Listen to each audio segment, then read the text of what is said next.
Hello everyone good morning जय जगन्नाथ। तो last video रे आपण माने देखिथिले पार्ट 1 रे देखिथिले सब रिचुअल्स कुमार पूर्णिमार।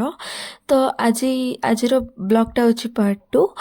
तो काली राति रे आमे ठाकुरंग विसर्जन करि सरिबा परे आज मॉर्निंग रे पुणी जो पूजा करंती माने सेई जगह को जो जगह रे आमे ठाकुरंग रखिथिलु से जगह को पुणी लिपिकी ताकू पुणी झोटी पके कि जेमती आज यूजुअल आमे सबुदिन करू सेमती करिकी पुणी आज पूजा हबो।